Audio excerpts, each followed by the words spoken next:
നമസ്കാരം. മലയാളി വാർത്തയിലേക്ക് സ്വാഗതം. തൃശൂർ ഇരിങ്ങാലക്കുടയിൽ നിന്ന് ഒരു ദുഃഖകരമായ വാർത്ത വരുന്നുണ്ട്. അതായത് ഗർഭിണിയായ യുവതി ഭർതൃ വീട്ടിൽ ജീവനൊടുക്കി. ഇവർക്ക് ഒരു കുഞ്ഞുണ്ടായിരുന്നു, രണ്ടാമത്തെ ഗർഭിണിയായിരുന്നു. ഇതിനിടയിലാണ് ഈ പെൺകുട്ടി തൂങ്ങി മരിച്ചത്. സംഭവത്തിൽ ഈ യുവതിയുടെ ഭർത്താവിനെ കസ്റ്റഡിയിൽ എടുത്തിട്ടുണ്ട്. ഇതിന്റെ കൂടുതൽ വിശദാംശങ്ങൾ പുറത്തു വന്നിട്ടുണ്ട്. എന്തൊക്കെയാണ് അതിന്റെ വിവരങ്ങൾ? കാടുമാത്ര സ്വദേശിനി ഫസീല, 23 വയസ്സേ ഉള്ളൂ. ഈ പെൺകുട്ടിയാണ് മരിച്ച നിലയിൽ കണ്ടെത്തിയിരിക്കുന്നത്. ഭർത്താവ് നൌഫൽ, 29 വയസ്സുകാരൻ, പോലീസ് കസ്റ്റഡിയിൽ എടുത്തിട്ടുണ്ട്.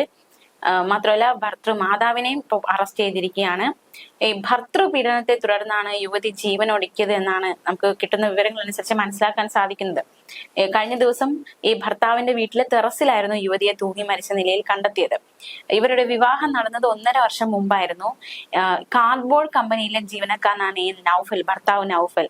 പിന്നെ ഈ ദമ്പതികൾക്ക് ഒരു കുഞ്ഞുണ്ട്. ഫസീല രണ്ടാമത് ഗർഭിണിയായിരുന്നു. അപ്പോൾ നോക്കണം, ഇവിടെ ഒരു ഗർഭിണിയായ ഒരു യുവതിയാണ് ഇത്തരത്തിലൊരു കടുങ്കൈ ചെയ്തത്. എത്രമാത്രം ചിന്തിക്കുന്നതിൽ അപ്പുറമാണ് ആ ഒരു ഭീകരത. ഒരുപാട് നാളായി ഭർത്താവ് ദേഹോപദ്രവം ചെയ്യുന്നുണ്ട് എന്നാണ് യുവതി ഉമ്മയ്ക്ക് വാട്സാപ്പ് സന്ദേശം അയച്ചിരിക്കുന്നത്. നമുക്കറിയാവുന്നതുപോലെ അതുല്യ, വിവഞ്ചിക, അവരുടെ ലിസ്റ്റിലേക്ക് ഒരു പുതിയ പേര് കൂടി എത്തിയിരിക്കുന്നു എന്ന് തന്നെയാണ് നമുക്ക് മനസ്സിലാക്കാൻ സാധിക്കുന്നത്. ഫസീല, അതായത് ഈ വലിയ രീതിയിലുള്ള ഭർത്താവിൽ നിന്നുള്ള ഒരു പീഡനം നേരിട്ടിരുന്നു, ദേഹോപദ്രവം ഉണ്ടായിരുന്നു. ഇതൊക്കെ ഉമ്മയ്ക്ക് വാട്സാപ്പ് സന്ദേശമായിട്ട് ഫസീല പറഞ്ഞിരുന്നു. അപ്പോൾ യുവതിയുടെ മരണത്തില് ഗാർഹിക പീഡന ആരോപണമാണ് ബന്ധുക്കൾ ഇപ്പോൾ ഉന്നയിച്ച് രംഗത്ത് വന്നിരിക്കുന്നത്. ഗർഭിണിയായിരുന്ന സമയത്ത് വളരെ ക്രൂരമായിട്ട് നൌഫൽ ഉപദ്രവിച്ചിരുന്നു എന്നാണ് വെളിപ്പെടുത്തലുകളിൽ നിന്ന് മനസ്സിലാക്കാൻ സാധിക്കുന്നത്. ഈ ഫസീലയെ ചവിട്ടിയിട്ടുണ്ട് നൌഫൽ ഗർഭിണിയായിരുന്ന സമയത്ത്. മാത്രമല്ല രണ്ടാമത് ഗർഭിണിയായത് അറിഞ്ഞതിന് പിന്നാലെയാണ് ഇയാൾ യുവതിയെ ക്രൂരമായി മർദ്ദിച്ചതെന്നാണ് ഫസീലയുടെ മാതൃ സഹോദരൻ അടക്കമുള്ളവർ പ്രതികരിക്കുന്നത്. അപ്പൊ എന്തായാലും വളരെ ദുഃഖകരമായ ഒരു സംഭവമായി പോയി. യുവതിയുടെ വീട്ടുകാരുടെ മൊഴിയിൽ നൌഫലിനെ ഇരിങ്ങാലക്കുട പോലീസ് കസ്റ്റഡിയിൽ എടുക്കുന്ന സാഹചര്യം ഉണ്ടായി. കൊടുങ്ങല്ലൂരിൽ കോതപ്പറമ്പിൽ വാടകയ്ക്ക് താമസിക്കുന്ന പതിയാശ്ശേരി സ്വദേശി കാട്ടുപറമ്പിൽ അബ്ദുൾ റഷീദിന്റെയും സെക്കിനയുടെയും മകളാണ് ഈ ഫസീല എന്ന് പറയുന്ന പെൺകുട്ടി. അപ്പൊ നിലവിൽ ഫസീലയുടെ മൃതദേഹം തൃശൂർ മെഡിക്കൽ കോളേജ് ആശുപത്രിയിൽ പോസ്റ്റ്മോർട്ടത്തിന് ശേഷം ഇന്ന് തന്നെ വീട്ടുകാർക്ക് വിട്ടു നൽകും. ഒരു മകനുണ്ട്, ഗർഭിണിയായിരിക്കവെയാണ് ഈ ആത്മഹത്യ നടന്നിരിക്കുന്നത്.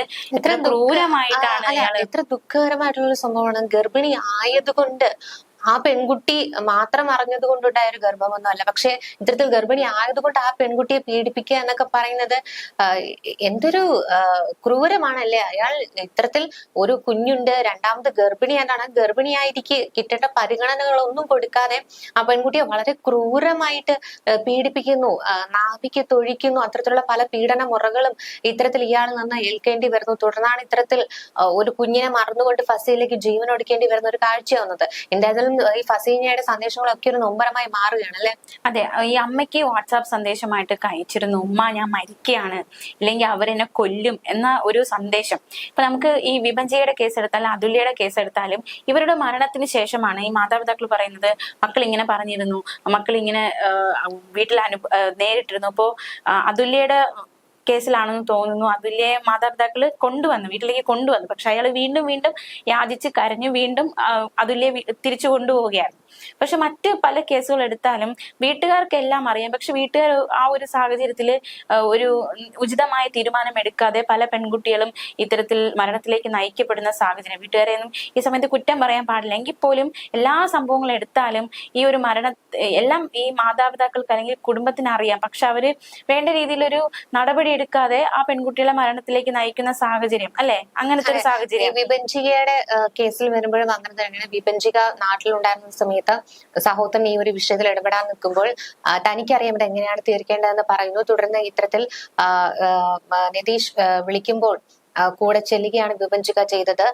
ഏറ്റവും ഒടുവിലാണ് ദാരുണമായി മരണപ്പെട്ടു എന്ന വാർത്ത, മരണപ്പെട്ടു എന്നല്ല ആത്മഹത്യ ചെയ്തു എന്ന് തന്നെ നമുക്ക് ഉറപ്പിച്ച് പറയാം. അത്തരത്തിലൊരു വാർത്ത വരുന്നു. അതിന് പിന്നാലെയാണ് അതുല്യയുടെ ശരീരത്തിലൊക്കെ ഫോറൻസിക് റിപ്പോർട്ടിൽ പറയുന്നത് പഴക്കം ചേർന്ന എന്താ പറയുക ശാരീരിക മർദ്ദനത്തിന്റെ പാടുകളൊക്കെ ആ ദേഹത്തുണ്ടായിരുന്നു.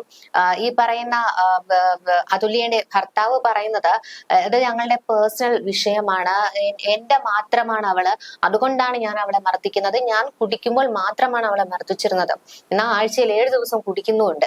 അപ്പോൾ ഇത്തരത്തിലുള്ള മർദ്ദനങ്ങളൊക്കെ ഏൽക്കേണ്ടി വരുന്നു. അപ്പോൾ ഭർത്താവ് എന്ന് പറയുന്ന ഒരു ലോകത്ത് ഒതുങ്ങി കൂടിക്കൊണ്ട് ഭർത്താവിൽ നിന്ന് ഏൽക്കുന്ന പീഡനങ്ങളൊക്കെ സഹിച്ചുകൊണ്ട്, അല്ലെങ്കിൽ ഭർത്താവ് ഒരു നിമിഷം ചിരിച്ചു കാണിച്ചാൽ ഇതിനു മുന്നേ കാണിച്ച എല്ലാ വേദനകളും മറക്കുന്ന അത്തരത്തിലുള്ള പെൺകുട്ടികൾ ഇപ്പോഴും സമൂഹത്തിൽ ഉണ്ട്. അതില്ല എന്ന് പറയാൻ കഴിയില്ല. പല ന്യൂ ജനറേഷനിലെ പല പെൺകുട്ടികളെ എടുത്തു നോക്കിയാലും ഇത്തരത്തിൽ ഭർത്താവിന് വിധേയപ്പെട്ട് ജീവിക്കാത്ത പെൺകുട്ടികളുണ്ട്. പക്ഷെ അവരിൽ നിന്നെല്ലാം വ്യത്യസ്തമായി ഭർത്താവാണ് തന്റെ ലോകമെന്ന് കരുതി ജീവിക്കുന്ന കുറെ പെൺകുട്ടികളുമുണ്ട്. അവരൊക്കെയാണ് ഇത്തരത്തിൽ ക്രൂരമായ പീഡനങ്ങൾ ഏറ്റുകൊണ്ട് ജീവിതത്തിനോട് തന്നെ വിട പറഞ്ഞുകൊണ്ട് പോയിട്ടുള്ളത്. പക്ഷെ അതിനിടയിൽ അനാഥരായി പോകുന്ന കുറച്ച് പിഞ്ചു ബാല്യങ്ങളും കൂടി ഉണ്ട് എന്നുള്ള ഒരു സത്യം കൂടി അതിനകത്തുണ്ട്. അതെ, ഇപ്പൊ ഫസീലയുടെ കേസ് എടുത്താൽ തന്നെ ഒരു മകനുണ്ട്, ആ മകൻ അനാഥനായിരിക്കണം അല്ലെ. അത് മാത്രമല്ല, ഈ ഫസീല തന്റെ ഉമ്മയ്ക്ക് അയച്ച സന്ദേശത്തിൽ പറയുന്നുണ്ട്, താൻ ഭർത്താവിന്റെ കഴുത്തിന് പിടിച്ചു എന്ന് ആരോപിച്ച് അയാൾ തന്നെ ഉപദ്രവിച്ചു, ഗർഭിണി എന്ന് അറിഞ്ഞിട്ട് വയറ്റില് ചവിട്ടി. അപ്പൊ എത്ര ക്രൂരമായിരുന്നു ആ പീഡനം എന്നൊക്കെ നമുക്ക് ചിന്തിക്കാവുന്നേ. പിന്നെ മാത്രമല്ല, താൻ മരിക്കാൻ പോവുകയാണ്, മരിച്ചാൽ പോസ്റ്റ്മോർട്ടം ചെയ്യരുത് എന്നൊരു അപേക്ഷ കൂടി ഫസീല മുന്നോട്ട് വെച്ചിട്ടുണ്ടായിരുന്നു. എന്തിനാണ് അത് അങ്ങനെ ഒരു ആവശ്യമെന്ന് അറിയുന്നില്ല. എന്നാലും ഇത്തരത്തിലുള്ള ആവശ്യങ്ങളൊക്കെ ഫസീല മരണത്തിന് മുൻപേ ഗർഭിണിയായി ഇരുന്നത് കൊണ്ടായിരിക്കാം ഇത്തരത്തിൽ പോസ്റ്റ്മോർട്ടം ചെയ്യരുതെന്നൊരു അപേക്ഷ മുന്നോട്ട് വെച്ചത്. പക്ഷെ അതിൽ നമുക്ക് അങ്ങനെ ഒരു അപേക്ഷ കൊണ്ട് മാത്രം അത് ഇത് ചെയ്യാൻ കഴിയില്ല. കാരണം ഇതിന്റെ യഥാർത്ഥ മരണ കാരണം എന്താണെന്ന് അറിഞ്ഞേ പറ്റുള്ളൂ. അതിന് പോസ്റ്റ്മോർട്ടം അനിവാര്യമാണ് എന്നുള്ളതാണ്. രാവിലെ 6:49 വാട്സാപ്പ് മെസ്സേജ് അയച്ചിരിക്കുന്നത്. ഇപ്പോൾ നമ്മളിങ്ങനെ കേട്ടിട്ടില്ല അല്ലെ, ഇങ്ങനെ എന്നെ പോസ്റ്റ്മോർട്ടം ചെയ്യരുത് എന്നൊരു വ്യക്തി പറയുന്നത് നമ്മൾ ആദ്യമായിട്ട് അല്ലെ, ഈ ഇടക്കാലത്ത് ആദ്യമായിട്ടാണ് കേൾക്കുന്നത്. അപ്പൊ അതിലെന്തെങ്കിലും ദുരൂഹത ഉണ്ടോ എന്നൊരു ചോദ്യം ഉയരുന്നുണ്ട്. അപ്പോൾ എന്തായാലും പോസ്റ്റ്മോർട്ടത്തിലൂടെ അറിയട്ടെ എന്താണ് സംഭവിച്ചത്, മറ്റെന്തെങ്കിലും ദുരൂഹത ഉണ്ടോ എന്ന ഒരു ചോദ്യത്തിന് ഉത്തരം കിട്ടട്ടെ. രാവിലെ 7 മണിക്കാണ് ഫസീലെ അവസാനമായിട്ട് ഓൺലൈനിൽ കണ്ടിരിക്കുന്നത്. അപ്പൊ അതിനുശേഷമായിരിക്കാം ഈ ആത്മഹത്യ ഉണ്ടായിരിക്കുന്നത്. എന്തായാലും വളരെ ദുഃഖകരമായ സംഭവമായി മാറി. ഇപ്പോ ഒരുപാട് ഈ ഗാർഹിക പീഡനം, അതുമായി ബന്ധപ്പെട്ട് ഈ പെൺകുട്ടികൾ ജീവനെടുക്കുന്ന സംഭവങ്ങൾ ഓരോ ദിവസവും, ഇപ്പോ നേരത്തേക്ക് ഓരോ മാസത്തിൽ ഒന്നാണ് കേട്ടുകൊണ്ടിരുന്നെങ്കിൽ ഇപ്പൊ ആഴ്ചയിൽ ഒരു ദിവസം, ആഴ്ചയിൽ എല്ലാ ദിവസവും കേൾക്കുന്ന ഒരു സാഹചര്യമാണ് ഉള്ളത് അല്ലെ. അത് ഈ പറയുന്ന മക്കൾ ആയി ജീവിക്കുന്ന ഈ അതായത് കല്യാണം കഴിഞ്ഞ് മക്കളുള്ളവരാണ് ഏറ്റവും കൂടുതൽ ആത്മഹത്യ എന്ന് പറയുന്ന ഒരു ആശ്രയമായി കരുതിക്കൊണ്ട് ജീവനം എടുക്കുന്നത്. കാരണം അമ്മമാർ തന്നെയാണ് അതിൽ മുന്നിൽ. കാരണം ഭർത്താക്കന്മാർ തങ്ങളുടെ ക്രൂരമായ പീഡനത്തിനൊടുവിൽ ഇനി മക്കളെ എങ്ങനെയായിരിക്കും അവർ ട്രീറ്റ് ചെയ്യുക എന്നുള്ള ഒരു ആശങ്കയിൽ ഇത്തരത്തിൽ മക്കളുമായി ജീവൻ എടുക്കുന്ന ഒരു കാഴ്ചയാണ് കണ്ടുവരുന്നത്. കാരണം നമുക്ക് ആ റീമയുടെ കേസിലായിരുന്നാലും ഭർത്താവ് അമ്മയ്ക്ക് വേണ്ടിയിട്ട് ആ കുഞ്ഞിനെ അവിടെ നിന്ന് കൊണ്ടുപോകാൻ ശ്രമിക്കുന്നു. തുടർന്ന് റീമ ഇത്തരത്തിൽ കുഞ്ഞുമായിട്ട് ആ വീട്ടിൽ നിന്ന് ഇറങ്ങി ജീവൻ എടുക്കുന്ന ഒരു അവസ്ഥയിൽ എത്തുന്നു. തുടർന്ന് ഇന്ന് തന്നെ കണ്ണൂർ പരിയാരം ശ്രീസ്തയില് ഒരു യുവതി 2 മക്കളെയും എടുത്ത് കിണറ്റിൽ ചാടിയ ഒരു സംഭവം ഉണ്ടായിരിക്കുന്നു. അത് ഇന്ന് ഉച്ചയ്ക്ക് 12 മണിയോടെയാണ് ഉണ്ടായത്. അപ്പോൾ ഒരു കുട്ടിയുടെയും പിന്നെ ഈ യുവതിയുടെ നില ഗുരുതരമാണ്. 6ഉം 4ഉം വയസ്സുള്ള കുട്ടികളാണ് ഇതെന്നുള്ളതാണ്. ഇതും ഭർതൃഗൃഹത്തിലെ പീഡനത്തിന്റെ പേരിലാണ് എന്നാണ് പുറത്തു വരുന്ന റിപ്പോർട്ടുകളൊക്കെ സൂചിപ്പിക്കുന്നത്. അപ്പൊ ഇത്തരത്തിൽ നമുക്ക് ട്രെയിനിന് മുന്നിൽ ചാടി ജീവനൊടുക്കിയ ഷൈനിയുടെ സംഭവം തന്നെ അറിയാം. മക്കളുമായിട്ടാണ് ജീവനൊടുക്കിയത്. കാരണം കണ്ണൂരിലെ സംഭവം ഭർതൃമാതാവിനെതിരെ 2 മാസം മുന്നേ യുവതി പരിയാരം പോലീസിൽ പരാതി നൽകിയിരുന്നു എന്നാണ് മനസ്സിലാക്കാൻ സാധിക്കുന്നത്. വീട്ടിൽ മാനസികമായി പീഡിപ്പിക്കുന്നു എന്ന് ആരോപിച്ചായിരുന്നു യുവതി പരാതി നൽകിയത്. പക്ഷെ പിന്നീട് ഇവർ സംസാരിച്ച് ഒത്തുതീർപ്പിലെത്തി. തുടർന്ന് വീണ്ടും യുവതി ഭർത്തൃ വീട്ടിലേക്ക് എത്തി. പക്ഷെ ഇപ്പോ കിണറ്റിൽ ചാടിയിരിക്കുന്നു, കുട്ടിയും കൊണ്ട് കിണറ്റിൽ ചാടിയിരിക്കുകയാണ്. അപ്പോ വല്ലാത്തൊരു അവസ്ഥ അല്ലേ. അങ്ങനെ 3 പേരെ പുറത്തെടുത്തിരുന്നു. അപ്പോഴാണ് ഇത്തരത്തിൽ യുവതിയുടെ നില ഗുരുതരമാണെന്ന് ഇത്തരത്തിലൊക്കെ റിപ്പോർട്ട് വരുന്നത്. എന്തായിരുന്നാലും വളരെ ഹൃദയഭേദകമാണ് ഇത്തരത്തിലുള്ള വാർത്തകളൊക്കെ കേൾക്കുക എന്നുള്ളത്. കാരണം ആ കുഞ്ഞുങ്ങളൊക്കെ തങ്ങൾ ഇത്തരത്തിൽ ജീവൻ വെടിയുന്നതെന്ന് പോലും അറിയാത്ത ഒരു അവസ്ഥയിലൂടെയാണ് ആ കുഞ്ഞുങ്ങൾ പോലും കടന്നു പോകുന്നത്. തീർച്ചയായിട്ടും ആ മാതാപിതാക്കളുടെ അല്ലെങ്കിൽ ആ മാതാവ് അനുഭവിച്ച വേദന എന്താണെന്ന് നമുക്ക് ഊഹിക്കാവുന്നതേ ഉള്ളൂ. പക്ഷെ ഇത്തരത്തിൽ എന്തിനാണ് കുടുംബങ്ങളിലെ ഇത്തരം ബന്ധങ്ങൾ ആ കുഞ്ഞുങ്ങളുടെ ജീവൻ എടുക്കുന്നതിൽ കൂടെ പോയി എത്തുന്നുള്ള സംശയങ്ങളൊക്കെയാണ്. കാരണം ഇത് ഒരു കൗൺസിലിംഗിലൂടെ മാത്രമേ നമുക്ക് കൃത്യമായിട്ട് അതിനെ മാറ്റാൻ കഴിയുള്ളൂ. കാരണം ദിനം പ്രതി ഇത്തരം വിഷയങ്ങളൊക്കെ കൂടി വരികയാണ്. ഇത് സംബന്ധിച്ച് ചില കമന്റുകളൊക്കെ വരുന്നുണ്ട്. അതെ, ഇപ്പൊ പെണ്ണ് പിടിക്കും കൊലപാതകവും ഒക്കെ കൂടുതൽ തൃശ്ശൂരിലാണ് കണ്ടുവരുന്നത്. അവിടുത്തെ ആളുകൾക്കൊക്കെ എന്തോ കുഴപ്പമുണ്ടെന്നൊക്കെയാണ് കമന്റ് വരുന്നത്. ഈ കമന്റ് പറയുമ്പോൾ ഒരു കാര്യം പറയേണ്ടതായിട്ടുണ്ട്. ഈ ഇടയ്ക്ക് വന്ന റിപ്പോർട്ട്, അതായത് ഗാർഹിക പീഡനങ്ങൾ ഒരുപാട് വർദ്ധിച്ചിട്ടുണ്ട്. അല്ല, ഏറ്റവും കൂടുതൽ ഗാർഹിക പീഡനം നടക്കുന്നത് തിരുവനന്തപുരത്താണ് എന്നാണ് കണക്കുകൾ സൂചിപ്പിക്കുന്നത്. അത് അധികൃതർ പുറത്തുവിട്ട കണക്കിൽ നിന്നാണ് നമുക്ക് മനസ്സിലാക്കാൻ സാധിക്കും. തിരുവനന്തപുരത്താണ് ഏറ്റവും കൂടുതൽ ഗാർഹിക പീഡനം നടക്കുന്നത് എന്ന് റിപ്പോർട്ടുകളുണ്ട്. അപ്പോൾ തൃശ്ശൂരിന്റെ കുഴപ്പമല്ല അത്, അല്ലെ, മനുഷ്യരുടെ കുഴപ്പമാണ്. അതായത് മാത്രമല്ല ഇപ്പോഴത്തെ ട്രെൻഡാണോ കല്യാണം കഴിക്കുക ആത്മഹത്യ ചെയ്യുക എന്നൊക്കെ ചോദിക്കുന്നുണ്ട്. ഇതൊരു നിസ്സാരമായ ഒരു ചോദ്യമൊന്നുമല്ല. കാരണം ഈ സമൂഹത്തിൽ പൊതുവെ ഉള്ളത് കല്യാണം കഴിച്ചാൽ മാത്രമേ മുന്നോട്ട് പോകാൻ കഴിയുള്ളൂ എന്നൊരു തത്വമുണ്ട്.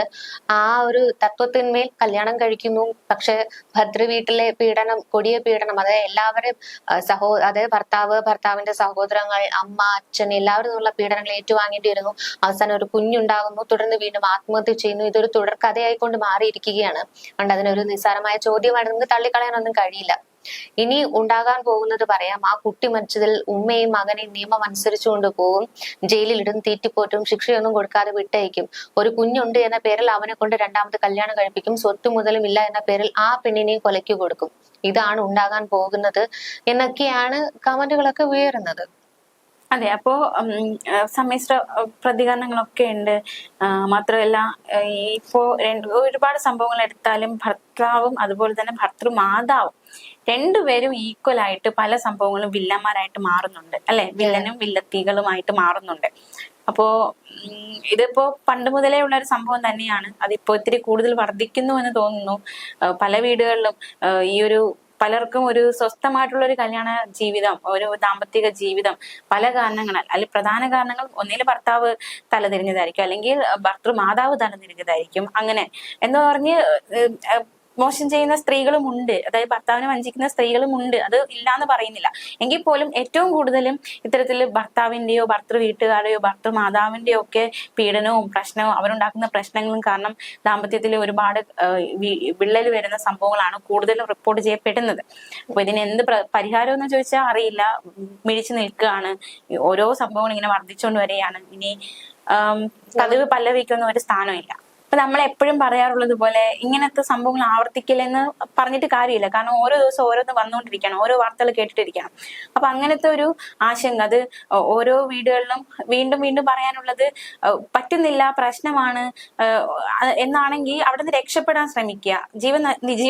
സ്വന്തം ജീവിതം നശിപ്പിക്കാതെ അവിടെ നിന്ന് രക്ഷപ്പെടാൻ, ആ ബന്ധത്തിൽ നിന്ന് രക്ഷപ്പെടാൻ ശ്രമിക്കുക അല്ലെ. അത് മാത്രമേ പറയാൻ സാധിക്കുള്ളൂ. അല്ലെങ്കിൽ കുറച്ചുകൂടി എന്തെങ്കിലും സർക്കാർ ചില പദ്ധതികൾ, എന്തെങ്കിലും ബോധവൽക്കരണ ക്ലാസ്സുകൾ അല്ലെ. ഈ ശരിക്കും നമ്മൾ ദാമ്പത്യ ജീവിതത്തിലേക്ക് പ്രവേശിക്കുമ്പോൾ ചില പള്ളികളിലൊക്കെ അതിന് മുന്നേ ചില ക്ലാസ്സുകൾ കൊടുക്കാറുണ്ട്. മറ്റ് ഉള്ളവർക്ക് അങ്ങനെ ഒരു ക്ലാസ്, ഒരു വിവാഹത്തിന് വേണ്ടിയിട്ടൊരു ക്ലാസ് അല്ലെങ്കിൽ ബോധവൽക്കരണം അങ്ങനെയൊന്നും നമ്മുടെ സമൂഹത്തിൽ ഇല്ല അല്ലെ. അത് ശരിക്കും അനിവാര്യമായിട്ടിരിക്കുന്നു. അതായത് കല്യാണത്തിന് മുമ്പ് നിന്റെ ഭാര്യ എങ്ങനെ കാണണം, നിന്റെ ഭർത്താവിനെ എങ്ങനെ കാണണം എന്ന് പറഞ്ഞൊരു ക്ലാസ് കൊടുക്കേണ്ടിയിരിക്കുന്നു എല്ലാവർക്കും. ക്രിസ്ത്യാനികൾക്കിടയിൽ അത്തരത്തിലൊരു ബോധവൽക്കരണം ഉണ്ട്. അതായത് വിവാഹത്തിന് മുൻപ് ജീവിത പങ്കാളികൾ ഒരുമിച്ച് കൊണ്ടുള്ള ഒരു ക്ലാസ് ആണ്. എങ്ങനെയായിരിക്കണം വിവാഹ ജീവിതത്തിലേക്ക് കടക്കേണ്ടത്, വിവാഹം കഴിഞ്ഞാൽ എന്തായിരിക്കണം അവരുടെ കടമ, മക്കൾ ഉണ്ടാകുമ്പോൾ എന്തായിരിക്കും അവർ ചെയ്യേണ്ടത് എന്നൊക്കെ തരത്തിൽ പല ക്ലാസ്സുകളുമുണ്ട്. ഒരു കണക്കിന് അതൊക്കെ വളരെ നല്ലതാണ്. കാരണം ഇത്തരത്തിൽ ഒരു ക്ലാസ് ഇല്ലാതെ അല്ലെങ്കിൽ ഒരു കൗൺസിലിംഗ് ഇല്ലാതെ ജീവിതത്തിലേക്ക് കടക്കുമ്പോൾ പലതരത്തിലുള്ള പ്രശ്നങ്ങളാണുള്ളത്. എന്ന് വെച്ച് ക്രിസ്ത്യാനികൾക്കിടയിൽ അത് ഇല്ല എന്നല്ല പറയുന്നത്. എങ്കിലും ഒരു പരിധി വരെ നമുക്ക് ഇത്തരത്തിലുള്ള ബോധവൽക്കരണ ക്ലാസ്സുകൾ കൊണ്ട് ഗുണം മാത്രമേ ഉണ്ടാവുകയുള്ളൂ. ദേവീത് ഇനിയും ഇത്തരത്തിലുള്ള സംഭവങ്ങൾ ആവർത്തിക്കാതിരിക്കട്ടെ എന്നുള്ളതാണ്. പിന്നെ പല പുരുഷന്മാരെ വിവാഹം കഴിക്കുന്ന പല പുരുഷന്മാരെ ഒരു വിചാരമുണ്ട്. അതായത് സ്ത്രീകൾ എന്റെ അടിമയാണ്, അവളെ ഞാൻ ഒന്ന് അടിച്ചെന്നും പറഞ്ഞൊരു പ്രശ്നമില്ല. അങ്ങനത്തെ കുറെ ആണുങ്ങളുമുണ്ട്. അത് ധൈര്യത്തോടെ അതൊരു എന്തോ ഒരു വലിയ വീരത്വമാണെന്ന രീതിയിൽ പൊതു സമൂഹത്തിൽ വിളിച്ചു പറഞ്ഞ എത്രയോ ആണുങ്ങൾ നമ്മൾ കണ്ടിരിക്കുന്നു. ഞാൻ അവളെ അടിക്കാറുണ്ട്, ഞാൻ അവളെ ഉപദ്രവിക്കാറുണ്ട്. അതുല്യയുടെ ഭർത്താവ് സതീഷ് അല്ലേ. അപ്പോ ഈ സതീഷിനെതിരെ ഇപ്പൊ ലുക്കൌട്ട് നോട്ടീസ് ഒക്കെ പുറത്തിറക്കിയിട്ടുണ്ട്. കാരണം നാട്ടിലേക്ക് എത്തിക്കാൻ തന്നെയാണ് പോലീസ് ശ്രമിക്കുന്നത്. കാരണം റീപോസ്റ്റ്മോർട്ടം ഉടൻ തന്നെ ഉണ്ടാകും. അപ്പോ അതുല്യനെ മർദ്ദിച്ചതിന്റെ പാടുകളൊക്കെ തന്നെ ഫോറൻസിക് റിപ്പോർട്ടിൽ ലഭിച്ചിട്ടുണ്ട്. അപ്പൊ തീർച്ചയായിട്ടും അയാൾ ചെയ്തതിന്റെ തെറ്റിനുള്ള ശിക്ഷ അയാൾക്ക് കൃത്യമായി കിട്ടിയേ പറ്റുള്ളൂ. കാരണം അയാൾ വലിയ വീരവാദമൊക്കെ മുഴക്കുന്നുണ്ട്. ഞങ്ങൾ ഭാര്യ ഭർത്താക്കന്മാരാണ്, അവൾ എന്റേതാണ്, അതുകൊണ്ടാണ് ഞാൻ അവളെ ഉപദ്രവിച്ചത് എന്നൊക്കെ പറയുന്നത് വളരെ അയാൾ സ്വയം ന്യായീകരിക്കുകയാണ്. അത്ര ന്യായീകരണങ്ങൾ കൊണ്ട് മാത്രം ആ പെൺകുട്ടി അനുഭവിച്ച പീഡനം അല്ലാതായി മാറുന്നില്ല. അയാൾക്ക് കിട്ടുന്ന ആനന്ദം, ആ ഒരു പീഡനത്തിലൂടെയാണ് അയാൾക്ക് ആനന്ദം കിട്ടുന്നതെങ്കിൽ അത് മറ്റുള്ളവർ സഹിക്കണം എന്ന് പറയുന്നത് അത്ര നീതികരമായിട്ടുള്ള കാര്യങ്ങളൊന്നുമല്ല. തീർച്ചയായിട്ടും ആ പ്രതി ചെയ്തതിനുള്ള തെറ്റിനുള്ള ശിക്ഷ അയാൾക്ക് തന്നെ ലഭിക്കും. തീർച്ചയായിട്ടും അതിനുള്ള മണിക്കൂറുകളാണ് ഇനി വരുന്നതും.